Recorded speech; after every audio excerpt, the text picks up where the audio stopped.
ዘመን መጽሔት ቅጽ 1 ቁጥር 1 1993 ዓመተ ምህረት ፕሮፌሰር በየነ ጴጥሮስንና በረከት ስምዖንን አቅርባ ነበር በአሰብ ጉዳይ።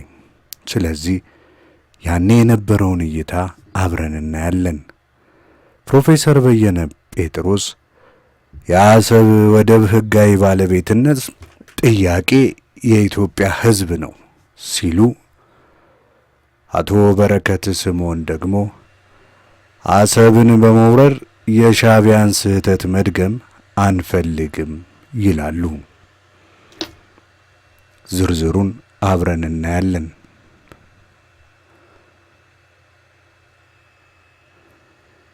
በ1949 ዓመተ ምህረት በጎንደር ከተማ ተወለዱ። የመጀመሪያ ሁለተኛ ደረጃ ትምህርታቸውን በጎንደር ከተማ አጠናቀዋል። በ1967 ዓመተ ምህረት እድገት በህብረት ዘመቻ ተሳትፈዋልም። በዚህ ጊዜ የኢህአፓ አባል ሆነው በ1968 ዓመተ ምህረት በወቅቱ በሰሜን ጎንደር አካባቢ የትጥቅ ትግል ጀምሮ ወደ ነበረው የኢህአፓ ሰራዊት ጋር በመቀላቀል በሰራዊቱ አባልነት ለ4 ዓመትም ቆይተዋል። በኋላም ከ1971-72 ከኢህአፓ ጋር በመሰረታዊ የትግል ጥያቄ ላይ ልዩነት በመፈጠሩና ለመስማማት ባለመቻላቸው በ1972 መጨረሻ ላይ ከኢህአፓ ተገንጥለው በ1973 ኢህዴንን የኢትዮጵያ ሕዝቦች ዲሞክራሲያዊ ንቅናቄን ከመሰረቱት ውስጥ አንዱም ናቸው። ላለፉት 20 ዓመታት በትግል እንቅስቃሴ ሲያደርጉ ቆይተዋል። አቶ በረከት ስምዖን በኤርትራና በኢትዮጵያና በኤርትራ መካከል ስለተፈረመው የሰላም ስምምነት፣ በቅርቡ ስለሚካሄደው የወረዳና የቀበሌ ምርጫም አነጋግረናቸዋል ይላል ዘመን። መልካም ቆይታ። የዘመን ጥያቄ ነው። በኤርትራና በኢትዮጵያ መካከል የሰላም ስምምነት ተፈርሟል። ስምምነቱ የአሰብ ወደብ ካላካተተ የኢትዮጵያ ጥቅምን አያስጠብቅም የሚሉ ወገኖች አሉ። ይህንን እንዴት ያዩታል? የአሰብን ወደብ ጉዳይ በስምምነቱ ውስጥ ማስገባት ይቻል ነበር? አቶ በረከት ይመልሳሉ። በመሰረቱ ስምምነቱ የኢትዮጵያን ጥቅም ያስጠብቃል አያስጠብቅም ብሎ ለመመልከት ኢትዮጵያ ስምምነቱ እንዲደረግ የምትፈልግባቸው የነበሩት ምክንያቶች አንድ በአንድ ዘርዝሮ ማስቀመጥ ተገቢ ነው። የኢትዮጵያ ፌዴራላዊ ዲሞክራሲያዊ መንግስት የሚከተለው የውጭ ጉዳይ ፖሊሲ የኢትዮጵያን ሕዝቦች ሀገራዊ ጥቅም መሰረት ያደረገ ነው። ፖሊሲው በአንድ በኩል በሀገር ውስጥ ባለው የተፈጥሮና ሰብአዊ መብት በአግባቡ እንድትጠቀምና አልምታ ከድህነት እንድትላቀቅ ሕዝቦቿ ለእድገትና ለብልጽግና እንዲበቁ የማድረግ ዓላማ ነው። በሌላ በኩል በኢትዮጵያ ውስጥ እንዲመጣ የምንፈልገው ለውጥ በአፍሪካ ቀንድ አካባቢ ተመሳሳይ እድገት የሚታይበትና ሁሉም ህዝቦች የሚጠቀሙበት ሁኔታ መኖር አለበት ብሎ ያምናል። ይህ እንደተጠበቀ ሆኖ ለሀገራችን የታለመውን የእድገት ፕሮግራም ተግባራዊ ለማድረግ ሰላም እንደሚያስፈልገንም ይታመናል። ከሁሉም ጎረቤት ሀገሮች ጋር በእኩልነት በመከባበር ላይ የተመሰረተ የውጭ ጉዳይ ፖሊሲ እንከተላለን። መልካም ጉርብትና እንዲኖረን እናደርጋለን የሚል ፖሊሲ ስንከተልም ቆይተናል። በእርግጥ በኢትዮጵያና በአጎራባች ሀገሮች መካከል ያለው ድንበር በወጉ የተከለለበት ሁኔታ አልነበረም። መንግስት ድንበሩ በወጉ እንዲካለል የማድረግ ፍላጎት ከመጀመሪያው ይዞ ይንቀሳቀስም ነበር።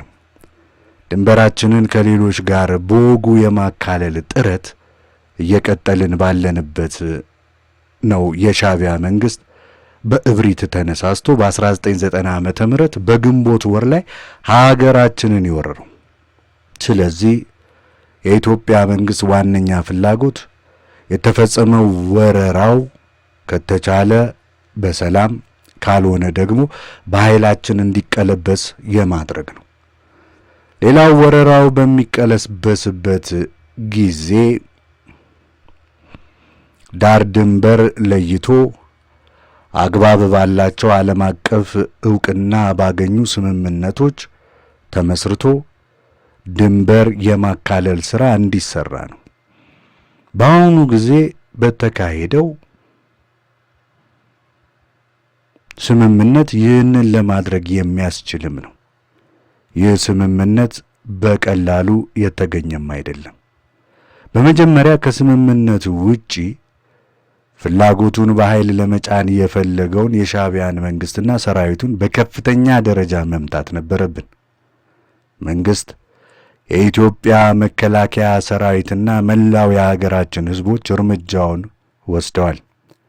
ይህንን በማድረጋቸው በእብሪት ተነሳስቶ የነበረውን የሻዕቢያ መንግስት ሳይወድ በግድ ድንበሮች በጉልበትና በኃይል ሳይሆን በስምምነት መሰረት ማካለል የሚገባቸው መሆናቸውን እንዲቀበል ለማድረግም ችለናል። ይህ የኢትዮጵያ መንግስት ከተነሳበት ከጎረቤቶቻችን ጋር ያሉን ድንበሮች በሙሉ ሕጋዊና ሰላማዊ በሆነ መንገድ እንዲካለሉ የማድረግ ፍላጎት አንጻር ሲታይ፣ በተለይ ደግሞ በእብሪት ተነሳስቶ የማንንም ድንበር እየዘለለ የእኔ ነው በማለት በኃይል ለመንጠቅ ይፈልግ የነበረው የሻዕቢያ አቋምና ድርጊት ጋር ተገናዝቦ ሲታይ ስምምነቱ ፍላጎታችንን በእርግጠኝነት ያሳካ ነበር ማለት ይቻላል። በሁለተኛ ደረጃ ድንበሩ በሰላምና ሕጎችን ተንተርሶ እንዲካለል መደረጉ ብቻም ሳይሆን አካባቢያችንን ሲያምስ የነበረው የሻዕቢያ መንግስት አይቀጡ ቅጣት ተቀጦ ሳይወድ በግድ አደብ እንዲገዛ ለማድረግ የሚገደድበት ሁኔታ ተፈጥሯል። ይህም የሰላም ስምምነቱ አካል ተደርጎ መወሰድ ይኖርበታል።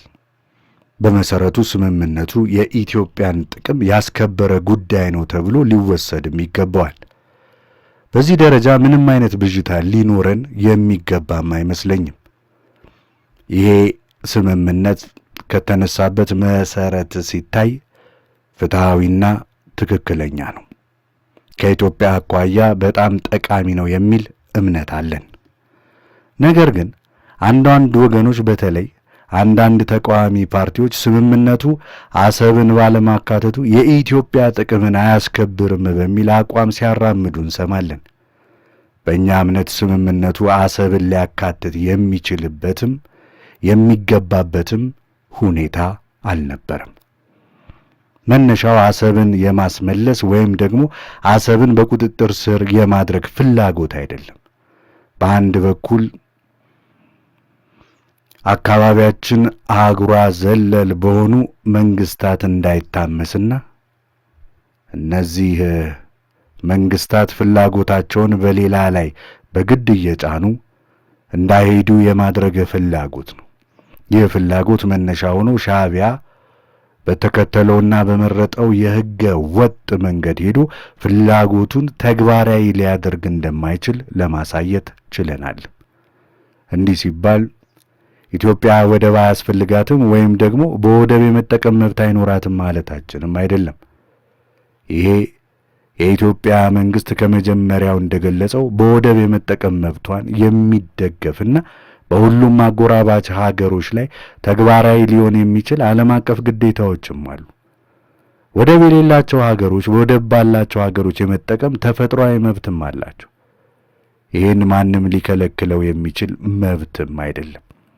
ይህ መብት ከኢትዮጵያ ጥቅም አኳያ ተቃኝቶ እውን የሚሆንበትን ሁኔታ ለመፍጠር ጥረት ይደረጋል። ሀገሮቹም የራሳቸው ወደቦች ስላላቸው እነሱም የጋራ ተጠቃሚነት ይኖራቸዋል። እናም በዛ መንገድ ወይም በጋራ ተጠቃሚነት ችግሩን ለመፍታት የሚቻልባቸውን ሁሉንም ጥረቶች ማድረግ እንዳለበት የኢትዮጵያ መንግስት የሚያምንበት ነው። ከዚህ በፊት ሲንቀሳቀስበት የቆየም ጉዳይ ነው። ዘመን ይቀጥልና ስምምነቱ በቅኝ ግዛት ውሎች ማለትም በ1900 በ1902 በ1908 ዓመተ ምህረት በተፈረሙት መሆኑ በአንዳንድ ተቃዋሚ ወገኖች የሚቀርበው ትችት ጊዜው ያለፈበት ነው የሚል ነው። በዚህ መሰረት ጥቅም የለውም ይላሉ። ለዚህ ሌላ አማራጭ ነበረውን? አቶ በረከት እንዲህ ይመልሳሉ። ሕጋዊና ፍትሃዊ የሆነ የኢትዮጵያን ጥቅም የሚያስከብር አማራጭ አልነበረም።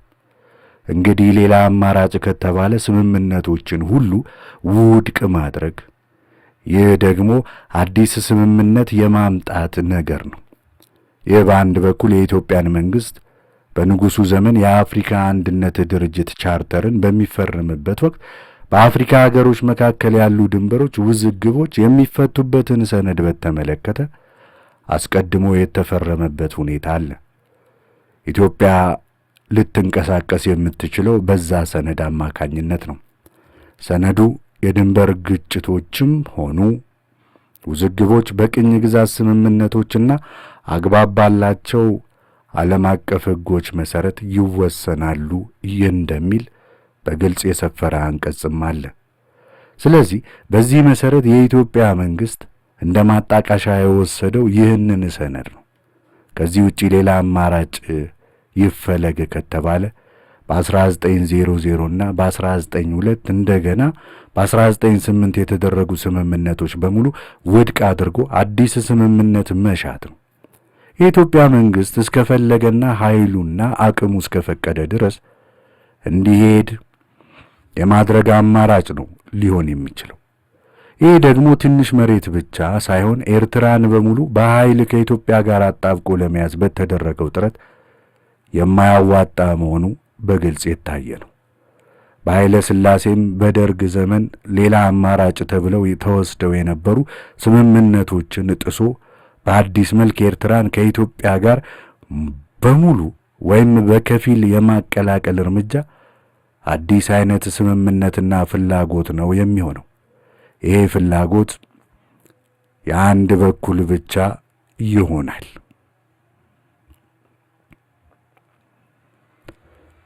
ይህ ደግሞ ፍላጎቱ ተቀባይነት የለውም። ስለዚህ አማራጫችን ሁለቱም ወገኖች የግድ ሊስማሙበት የሚገባውን ሕግ መከተል ነበረበት። ይሄ ደግሞ እነዚህ የተባሉት ስምምነቶች ናቸው። በነገራችን ላይ ሻዕቢያ እነዚህ ስምምነቶች ውሎች እንዳሉ እንዳይሰራባቸው ይፈልግም ነበር። እነርሱ ጥቅም ላይ ከዋሉ እንደሚጎዳ ያውቀዋል። በእነርሱ መሰረት ኢትዮጵያ እንደምትጠቀም ያውቃል። ነገር ግን ሳይወድ በግድ እጁን ተጠምዝዞ ነው ሊቀበል የተገደደው። በእኔ ግምት ተቃዋሚዎች ይህንን የሚሉበት ጊዜ አንድም የሻዕቢያ አይነት ሕገወጥ እርምጃ እንድንወስድ በዛ መልክ ስህተቱን እንድንደግመው ለማድረግ ነው የሚፈልጉት። አሊያም ስምምነት የሌለበት እንደ ማጣቀሻ ነጥብ የማይወሰድበትና ውዝግቡ እንዲቀጥል የሚያደርግ አቅጣጫ ነው መከተል የመረጡት። በእኛ እምነት ውዝግቡ ላልተወሰነ ጊዜ መቀጠል የለበትም። ምክንያቱም ለኢትዮጵያ አይጠቅማትም። መልክ ያለው አፈታት ደግሞ የቅኝ ግዛት ስምምነት አግባብ ያላቸውን ዓለም አቀፍ ሕጎች መሰረት ያደረገው ነው። ዘመን ጥያቄውን ይቀጥላል።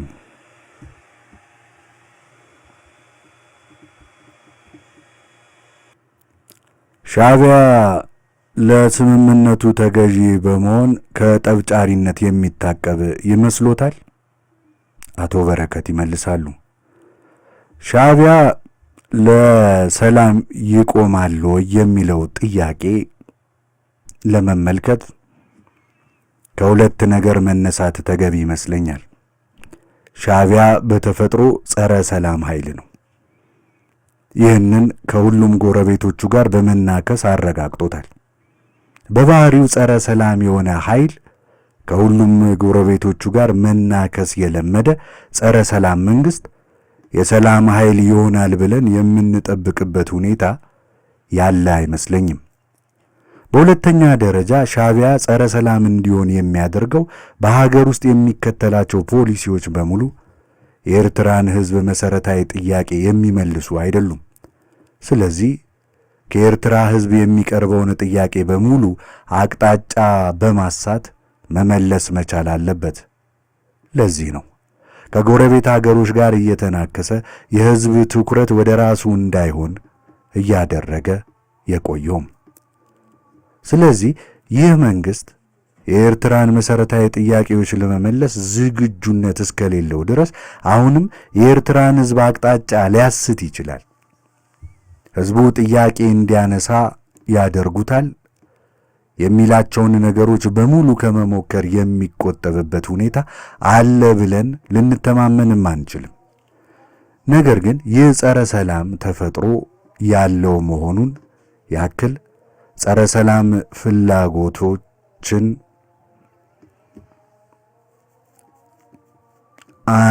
አንዳሁን ቀደሙ በፈለገው ጊዜ በፈለገው መንገድ ማንንም እየተነኮሰ በተለይ እኛን እየተነኮሰ ለመኖር የሚችልበት ሁኔታ አለ ወይ ብለን ብንጠይቅ ቢያንስ ከዚህ ወረራ በፊት እንደነበረው እንደማይሆን መገንዘብ ይቻላል።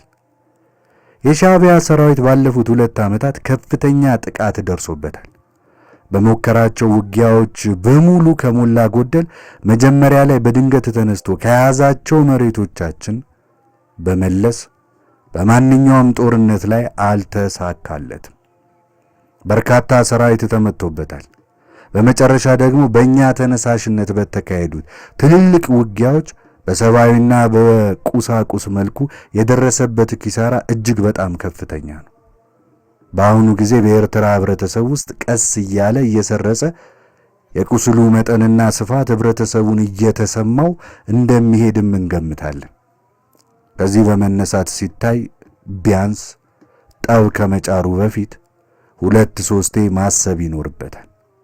ጠብ ቢጭር ምንድነው የሚደረገው ለሚለው ጥያቄ በእኛ በኩል እንደ ሀገር የተሟላ ዝግጅት አለን። የቀረ ያልበረደ ነገር ካለ ያ እንዲለይለት እስከ ማድረግ የሚያስችል አቅሙና ችሎታም በኢትዮጵያ በኩል አለ። በዚህ ረገድ ለራሱ ሲል መቆጠብ አለበት እንጂ ለኢትዮጵያ ወይም ለማንም ሲል አይደለም መቆጠብ ያለበት። ያው እስካሁን ከደረሰበት በባሰ በበለጠ ጥቃት የሚጋለጥበት ሁኔታ መኖሩም አይቀርም። ዘመን ጥያቄ ትቀጥላለች። ከሻዕቢያ ጋር የተደረገው ስምምነት ሙሉ በሙሉ በተግባር አልተተረጎመም። በዚህ ሁኔታ ላይ ሰራዊታችንን መቀነሳችን ችግር ሊፈጥር አይችልም። በተለይ በአሁኑ ጊዜ እያንገራገረ ነውና። አቶ በረከት እንዲህ ይመልሳሉ። የኢትዮጵያ መንግስት ከሻዕቢያ ጋር ከነበረው ግንኙነትና በሂደት ከወለዳቸው ልምዶች እንደ ሻዕቢያ ከመሰለና ሊገመት ከማይችል መንግስት ጋር የሚኖር ግንኙነት የዘወትር ጥንቃቄ ላይ የተመሰረተ መሆን እንዳለበት በግልጽ ይገነዘባል። ስለዚህ ይህንን አሟልተን የመገኘታችን ጉዳይ መቼም ቢሆን ቸል የማይባል መሆኑ ያረጋገጠ ልምድም ተገኝቶበታል። በእኔ ግምት መንግስት ከሰራዊቱ በሚቀነስበት ጊዜ ሀገራችንን በማንኛውም ሁኔታ ለአደጋ በሚያጋልጥ መልኩ እንደማይሆን መተማመን ይቻላል። በዚህ ደረጃ መንግስትም እንደገለጸው የውጊያ አቅማችን እንዳለ ነው። ይህ ነው የሚባል የተጓደለ የውጊያ አቅም አለ ሊባል የሚችልበት ሁኔታ አይደለም። ከመቼውም የተሻለ ቁመና ያለው ሰራዊትን ይዘናል። ዘመን ጥያቄ ትቀጥላለች። ትናንት በወረራው ስንጎዳ ዓለም አቀፉ ማህበረሰብ ዝም ብሎ ነበር። አሁን ግን ስምምነቱን እየደገፈ ነው። ይሄ ከምን የመነጨ ነው? አቶ በረከት ይመልሳል። ዓለም አቀፍ ማህበረሰብ ለሰላም እቆማለሁ ብሎ ያምናል። በእርግጥ ይሄ ሰላም ለሱ ከፍትህ ጋር ተያይዞ የሚታይበት ሳይሆን ባለፈው ጊዜ ዓለም አቀፉ ማህበረሰብ ያመጣውን የሰላም ሐሳብ አንቀበልም ስንል ሐሳቡ ከፍትህ ጋር ተያይዞ ያልመጣ ፍትሃዊም ያልነበረ ስለሆነ ነው። ለእነሱ የሚታያቸው ተኩሱ ማቆምና የሰው ሕይወት መጥፋቱ የሚወገድበት ሁኔታ ብቻ ነበር። ያመጡት የሰላም ሐሳብ በአካባቢው እብሪተኞችን የሚያበረታታም ነው ወይ የሚል ጥያቄ አይደለም ወይ ጥያቄ ነው። ይህንን የሚለው ጉዳይ ሚናቸውም አልነበር። አሁን ሉዓላዊነታችንን በኃይላችን አስከብረን ከዚህ በኋላ በእኛ ፍላጎት ላይ የተመሰረተ ፍትሃዊነት ያለው የሰላም ሐሳብ ይዘው ቀርበዋል። ስለዚህ ይህንን መደገፋቸው ብዙም ሊያስገርም የሚችል አይደለም። ከዚህ ሌላ አማራጭ ስለሌለ መጀመሪያ ያመጡትን አንቀበልም ስላልን ነው። እኛ በመጀመሪያ ለፍትህ ይቆማሉ ብለን ተስፋ አድርገን ነበር። ነገር ግን ለፍትህ የመቆማቸው ጉዳይ ላይ መወላወል ብዙ ማንገራገር ነበረበት። አሁን ፍትሃዊ የሆነ ሐሳብ በራሳችን ትግል እውን እንዲሆን አድርገናል። ይህንን ከመቀበል ውጪ ሌላ አማራጭ ያላቸው አይመስለኝም። ዘመን ትቀጥላለች።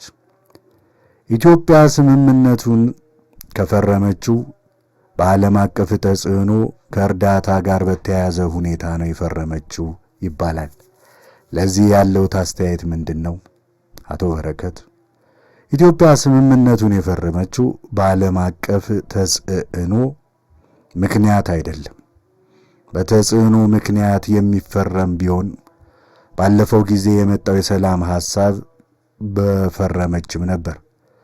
ባለፈው ጊዜ የመጣው የሰላም ሐሳብ መሬቶቻችሁን የትኞቹ እንደሆኑ ሳይለዩ እንድንፈራረም የሚጋብዝም ነበር።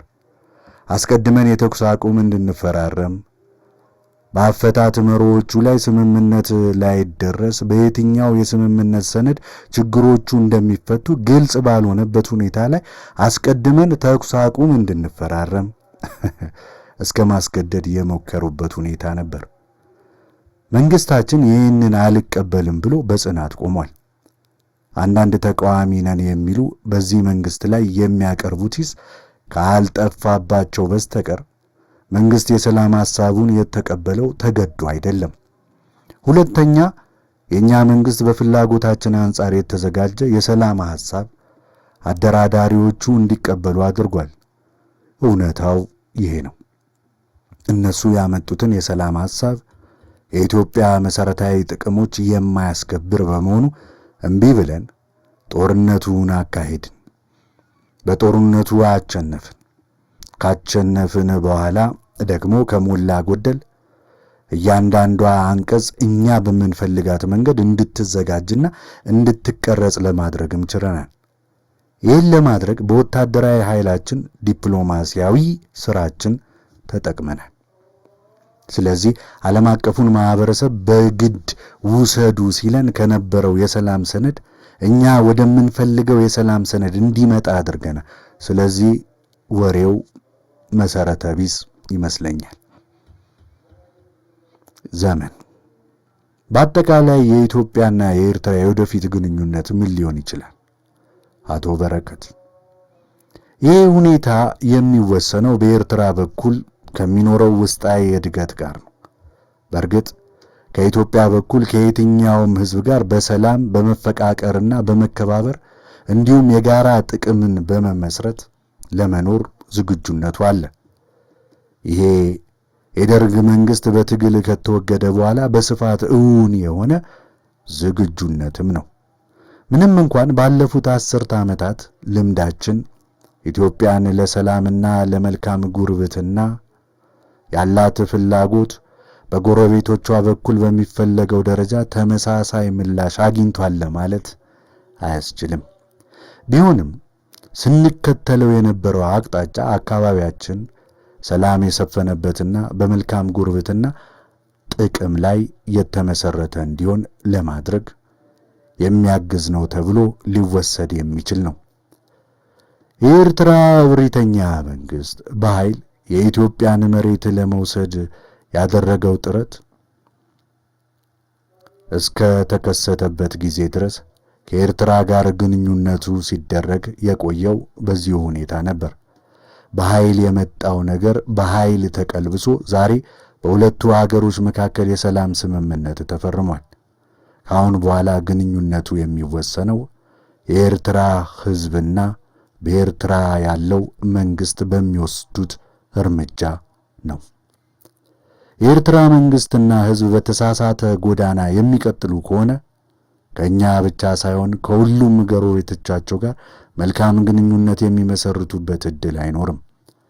የኤርትራ ሕዝብ በተለይም መሪዎቹ አስገድዶ የመልካም ጉርብትና አቅጣጫ እንዲከተሉ የሚያደርጋቸው ከሆነ በአንድ ወይም በሌላ መንገድ የኤርትራን ህብረተሰብ የሚመራውን የፖለቲካ አቅጣጫ ለመወሰን ጉልህ ሚና መጫወት ከቻለ በህዝቦቻችን መካከል መሰረታዊ ጥቅም ግጭት አለ ብለን የምናምንበት ሁኔታ አይኖርም። ስለዚህ በተራዘመ ሂደትም ቢሆን ግንኙነቱ ቀና መልክ ይይዛል ብለን ተስፋ ማድረግ የሚቻልባቸው ሁኔታዎች ይኖራሉ። ነገር ግን በኤርትራ ውስጥ የሚኖረው ውስጣዊ እድገት የሚወሰን ጉዳይ መሆኑም አይቀርም። ዘመን በቅርቡ የቀበሌና የወረዳ ምርጫ ይካሄዳል። ምርጫው ሀገራችን ለምታካሄደው ዲሞክራሲያዊ ስርዓት ግንባታ ምን ፋይዳ አለው? አቶ በረከት ሲመልሱ በኢህአዴግ አመለካከት ምርጫ ሀገራችንን ለምታካሄደው የዲሞክራሲያዊ ስርዓት ግንባታ ከፍተኛ አስተዋጽኦ ያለው ነው። በኢትዮጵያ ውስጥ የስልጣን ክፍፍል ቀደም ሲል ከነበሩት ስርዓቶች በተለየ መንገድ በአዲስ መልክ እንዲደራጅ ተደርጓል። ሁሉም እንደሚያውቀው ባለፉት ስርዓቶች ስልጣን በከፍተኛ ደረጃ የተማከለበት ሁኔታም ነበር። በቀዳማዊ ኃይለ ሥላሴና በደርግ መንግስት አሃዳዊ ነበር። ስልጣን በከፍተኛ ደረጃ እንዲከማች ተደርጎም ነበር። በወቅቱ ለክልሎች፣ ለብሔር ብሔረሰቦች፣ ለወረዳዎች፣ ለቀበሌዎች የሚወርድ ስልጣንም አልነበረም። በአሁኑ ጊዜ የኢትዮጵያ መንግስት በሚመራበት ሕገ መንግስት ስልጣን ከተማከለ አሃዳዊ አሰራር ወጥቶ በየደረጃው አግባብ ባለው ሁኔታ እንዲከፋፈል ተደርጓል። የፌዴራልና የክልል ፓርላማዎች አሉ። ከዛ በታችም በአንዳንድ አካባቢዎች የዞን ምክር ቤቶች አሉ። በሁሉም አካባቢዎች ደግሞ የወረዳና የክልል ምክር ቤቶች አሉ። በእኛ እምነት የኢትዮጵያ ሕዝብ ትክክለኛ የስልጣኑ ባለቤትነት የሚረጋገጠው እውነተኛ ተሳትፎ የሚረጋገጠው ፓርላማው ውስጥ ባለው ተሳትፎ ብቻም አይደለም። ፓርላማ ውስጥ ያለው ተሳትፎ በግልጽ ከታየ ተዘዋዋሪ ተሳትፎ ነው። ሕዝቡ የሚሳተፈው በወኪሎቹ አማካኝነት ነው። በክልል ምክር ቤቶች አካባቢ የሚሳተፈው በተዘዋዋሪ ነው። ምናልባት የመረጣቸውን ወኪሎቹን በዚህ ስሩልኝ ይል ይሆናል። እሱ የመረጠውን ፖሊሲ እንዲያስፈጽሙ ውክልና ሰጥቷቸዋል። ከዛ በኋላ ሄዶ ፓርላማውን ዕለት በዕለት ሊቆጣጠረው አይችልም። የኢትዮጵያ ሕዝብ ፓርላማውን ከሞላ ጎደል ተዘዋዋሪ በሆነ መንገድ በወኪሎቹ አማካኝነት የሚቆጣጠረው ሆኖ እያለ በጣም ቀጥተኛ በሆነ መንገድ የሚሳተፍባቸው፣ በቅርብ ሊመክርባቸው፣ ሊቆጣጠራቸው፣ ሊሳተፍባቸው የሚችሉ የስልጣን አካላቱ የወረዳና የቀበሌ ምክር ቤቶች ናቸው። ስለዚህ እነዚህ ለሕዝቡ ቅርበት ስላላቸው ሕዝቡ በየዕለቱ የማህበራዊ ኢኮኖሚያዊና የፖለቲካ ፍላጎቶቹን ሊገልጽባቸውና ተጽዕኖ ሊያደርግባቸው የሚችልባቸው የቅርብ መዋቅሮችም ናቸው። እነዚህን የስልጣን አካላት ሕዝቡ በቅርበት በአጠገቡ ስለሚያገኛቸው ብዙ ርቀት ሳይኖራቸው በውሉ መንገድ አሊያም በአንድ ቀበሌ ውስጥ በሁለት ሰዓት ተጉዞ ሊያገኛቸው የሚችል በመሆኑ በቅርብ ግንኙነት ሊያደርግባቸው የሚችል ነው። ስልጣኑን ተግባራዊ ሊያደርግ የሚችልበት መድረኮቹ ናቸው። ስለዚህ አንደኛው ነገር እውነተኛ የሕዝብ ወሳኝነት የሚረጋገጥባቸው የስልጣን አካላት ናቸው። ሌላው የእነዚህ የስልጣን አካላት ፋይዳ ትኩረታቸው በጣም ግልጽ መሆኑ ነው። ሕዝቡን በዕለት ተዕለት የሚያስጨንቁትን ችግር በመፍታት ላይ የሚያተኩሩ ጥያቄዎችን የሚያነሱ ናቸው። ለሕዝቡ አንገብጋቢ የሆኑ ጥያቄዎች መልክ ባለው መንገድ ለመፍታት የሚሰራባቸው የስልጣን አካላትም ናቸው። የፌዴራል ፓርላማና የክልል ፓርላማዎች ለእንደነዚህ አይነት በጣም ዝርዝር የሆኑና ከባቢያዊ ጥያቄዎች ምላሽ ሊሰጡ አይችሉም። በአጠቃላይ ፖሊሲ ነክ ጉዳዮችን አውጥተው ነው ሊሰሩ የሚችሉት። እነዚህ ፖሊሲዎች ከየአካባቢው ከየቀበሌው የተዛመደ ምላሽ ሊያገኙ የሚችሉበት በቀበሌና በወረዳ ስልጣን አማካኝነት ነው። የሕዝብ ስልጣን ልዕልና መገለጫ ብቻ ሳይሆን ሕዝብ አንገብጋቢ ናቸው የሚላቸውን ጥያቄዎች መልክ ባለው መንገድ ለመፍታት የሚጠቀምባቸው መዋቅሮቹም ናቸው። ስለዚህ ሕዝብን ከማሳተፍ የሕዝቡን ወሳኝነት ከማረጋገጥና ተጨባጭ ጥያቄዎቹን በአግባብ ከመፍታት አኳያ ሲታዩ እነዚህ መዋቅሮች በጣም ከፍተኛ ፋይዳ አላቸው። ኢህአዴግ ለእነዚህ መዋቅሮች መጠናከርና መጎልበት ከፍተኛ ትኩረትን ይሰጣል። በእርግጥ ይህን ለማድረግ ልዩ ልዩ የስልጠና ፕሮግራሞችን እያዘጋጀ መዋቅሮቹ ጥራታቸው ተጠብቆ የሕዝቡን ፍላጎት የሚያረጋግጡ እንዲሆኑ ባለፉት ዓመታት ጥረት ሲያደርግም ቆይቷል። ወደፊትም ይህ ጥረትን አጠናክሮ ለመቀጠል ነው የሚያስበው። ምክንያቱም እነዚህ መዋቅሮች ሲጠናከሩ ነው የሕዝብ ጥያቄ በከፍተኛ ደረጃ ሊመለስ የሚችለው። ለምሳሌ አዲስ አበባን ብንወስድ ኢህአዴግ በአዲስ አበባ መስተዳድር የሚከተለው ስልት የተወሰነ ገንዘብ ለእያንዳንዱ ወረዳ እንዲመደብ ያደርጋል። ወረዳው በተመደበለት ገንዘብ የሕዝብ ጉልበትና ሌሎች የልማት አቅሞችን አሰባስበው የሕዝብ መጠቀሚያ የሚሆኑ ማህበራዊ መገልገያ ተቋማትን ለመገንባት ጥረት አድርጓል። ሕዝቡ እነዚህን መዋቅሮች ይበልጥ እየገመገመ እያጠናከራቸው እንዲሄድ ለማድረግ ከፍተኛ ጥረት መደረግ ይኖርበታል ብለን እናምናለን። ኢህአዴግ እነዚህ የወረዳ የቀበሌ መዋቅሮች የሕዝብ ወሳኝነት ማረጋገጫዎች ናቸው፣ አንገብጋቢ የሕዝብ ጥያቄ መፍቻ መድረኮች ናቸው ብሎም ያምናል። ስለዚህ ልዩ ትኩረት ሊሰጣቸው ይገባል። ዘመን በምርጫው ሂደት የተቃዋሚ ፓርቲዎች ድርጅቶች ቅሬታዎችን እያሰሙ ነው። በተለይ ከአዲስ አበባ ውጪ የመስተዳድር አባላት ካድሬዎች እጩዎቻቸውን ወከባ ይፈጥሩባቸዋል፣ እየታሰሩና እየተጉላሉ ነው የሚሉም አሉ። ይሄ ምን ያህል እውነት ነው? የዚህ አይነቱ ድርጊት ካለ ኢህአዴግ ምርጫው ሰላማዊና ዲሞክራሲያዊ ሆኖ እንዲካሄድ ምን እርምጃስ እየወሰደ ነው? አቶ በረከት ይመልሳል። ኢህአዴግ በመርህ ደረጃ የሚያምነውና ተግባራዊ እየሆነ ያለው መሰረታዊ አቅጣጫ በመጀመሪያ ግልጽ ማድረግ ጠቃሚ ይመስለኛል። የኢህአዴግ አባል ድርጅቶች በጠቅላላ የምንመራበት ፕሮግራሞችም ሆነ በየ5 ዓመቱ የምንነድፈው መርሃ ግብር ከተቃዋሚዎች የተሻለ አማራጭ ነው። የተሻለ ብቻም ሳይሆን የበለጠና ተወዳዳሪ የሌለው አማራጭ ነው የሚል ጽኑ እምነት አለን። ሁላችንም እንደምናውቀው እስካሁን ድረስ በኢትዮጵያ ያሉ የሚባሉ ተቃዋሚዎች ይህ ነው የሚባል የተቀመረ መርሃ ግብር ሲያቀርቡም አልታዩም። ለሕዝቡ ይጠቅማል ያሉትን ምሉዕነት ባለው መንገድ ሲያስተዋውቁ አናይም። እስካሁን የሚታወቀው የተቃዋሚዎች ባህል አማራጭ ማቅረብ አይደለም፣ የቀረበን አማራጭ በመቃወም ላይ ያተኮረ ባህል ነው። ስለዚህ እኛ ለውድድር በምንቀርብበት ጊዜ ዴሞክራሲ በእርግጠኝነት ካለና ከሰፈነ የኛ አማራጭ የሕዝቡን መሰረታዊ ፍላጎት መነሻ አድርጎ የተዘጋጀ አማራጭ ነው።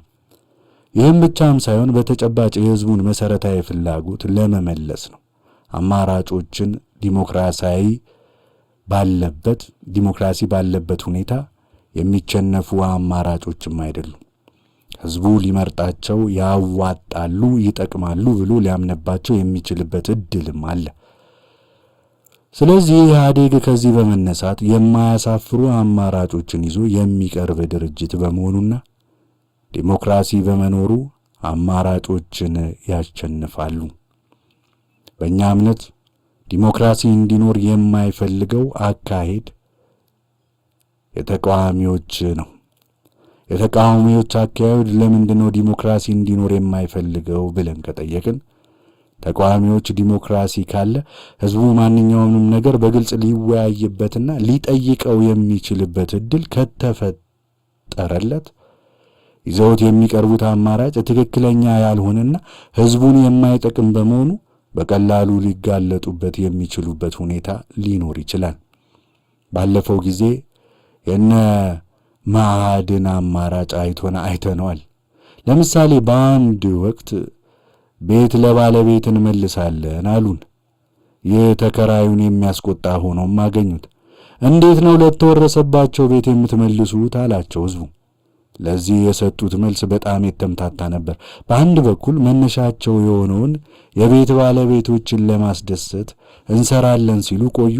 ግን በተወረሱ ቤቶች የሚኖሩ በጣም ብዙ ሺህ ኢትዮጵያውያን ቤተሰቦችን እኛን የት ልትጥሉን ነው ሲሏቸው ደግሞ መልስ ያላገኙበት ሁኔታ ነበር። ስለዚህ አድበስብሰው የማለፍ ጥረትን አደረጉ። እንደዚህ አይነት የተምታታ አቋም ያላቸው ድርጅቶች ናቸው መጠየቅ የማይፈልጉት፣ ዲሞክራሲን የማይፈልጉት። ስለዚህ በእኛ እምነት ከመርህ አኳያ ተነስተን ካየነው ኢህአዴግ ይዟቸው የሚቀርባቸውን የፖለቲካ፣ የኢኮኖሚ፣ የማህበራዊ አማራጮች ህዝብ በሚገባ እንዲያውቃቸውና እንዲያብራራቸው ለማድረግ የሚፈልግ ድርጅት ነው። ስለዚህ ዲሞክራሲ በመኖሩ ተጠቃሚ ነው እንጂ ተጎጂም አይደለም ኢህአዴግ። በሁለተኛ ደረጃ እኛ በዲሞክራሲ ማመናችን ብቻ በቂ ነው አላልንም።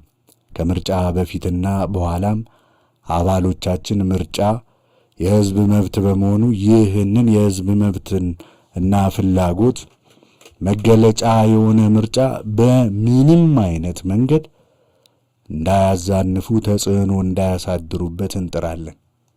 ይህ አይነት የተጽዕኖ ሙከራ በተናጠለ ክስተትነት መልካምም ሆነ ሰፋ ባለ ደረጃ ከመጣ የህዝብን የመምረጥ መብት የሚጋፋ፣ የዲሞክራሲ መብትን የሚጋፋ በመሆኑ በትዕግስት እንደማይታይ ኢህአዴግም እንደማይቀበለው ለመላው አባሎቻችን በተደጋጋሚ ስልጠናዎችና ትምህርቶች ለማስተዋወቅ ጥረትን አድርገናል። በዚህ ደረጃ የሥራችን ውጤት ሆኖ የምናየው ነገር በአብዛኛው በዲሞክራሲያዊ አካሄድ ላይ ችግሮች አይታዩም።